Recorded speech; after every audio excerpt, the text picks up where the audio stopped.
Ganitong vegetable salad naman yung itry nyo, ay naku talagang mapapaw kayo sa sobrang sarap talaga nito.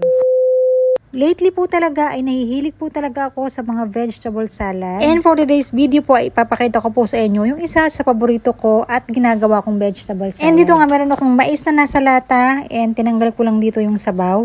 Gagamit nga rin pala ako dito ng carrots, isang buo na nga pala yung ginamit ko. Syempre bago natin to hiwain ay babalatan muna natin, no? Pagkatapos ko naman ito ang mabalatan ay hiwain ko ito ng maninipis, yung parang ganito. Then hiwain ko naman ito ng maninipis, yung parang ganito. So tingnan nyo na lang guys kung paano ko to hiwain. At bukod nga po dito sa carrots, ay gagamit nga rin po pala ako dito ng 3 pirasong sitaw. Parang ang weird, no? Ihahalo natin ito sa ating salad. Pero alam nyo ba guys, dito sa Malaysia, itong sitaw ay kinakain po nila ito ng hilaw. Parehas din po ito nung nasa Thailand. Kadalasan po talaga yung mga Thailander ay kumakain po talaga sila ng mga hilaw na gulay. Next ko naman pong hiwain dito guys, itong spring onions or yung dahon ng sibuyas. At dahil nga po mahilig naman ako sa maanghang, so naghiwa na rin po ako dito ng 1 pirasong pulang sili. And gagawa naman po ako dito na magiging sauce ng ating salad.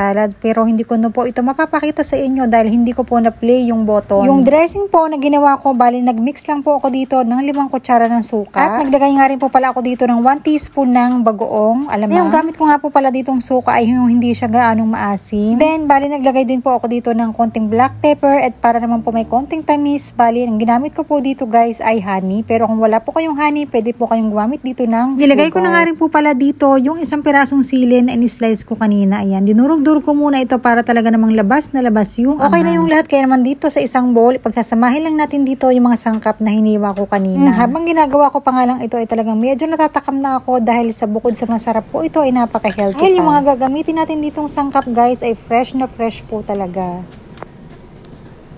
Yan.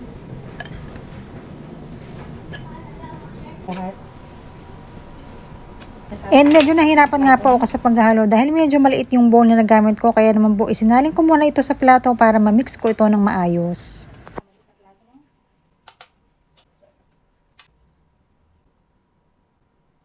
Ito muna yung kakainin ko ngayon. Ito na po yung ating vegetable salad at hindi pa po tayo natatapos dyan dahil meron pa po ako ditong 2 pirasong itlog, so babalatan ko po muna ito, no?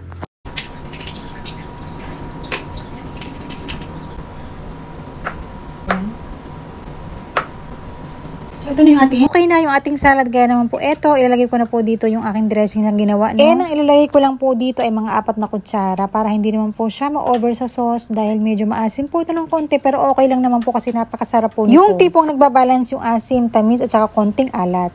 Ayan, itappings ko na nga rin po pala dito yung aking nilagang itlog, kaya naman tara na, tikman na natin, wag na natin patagalin dahil medyo natatakam na talaga ako ng mga time na to. Uy, ito na yung salad na niluto ko. Tikman na natin. Yan.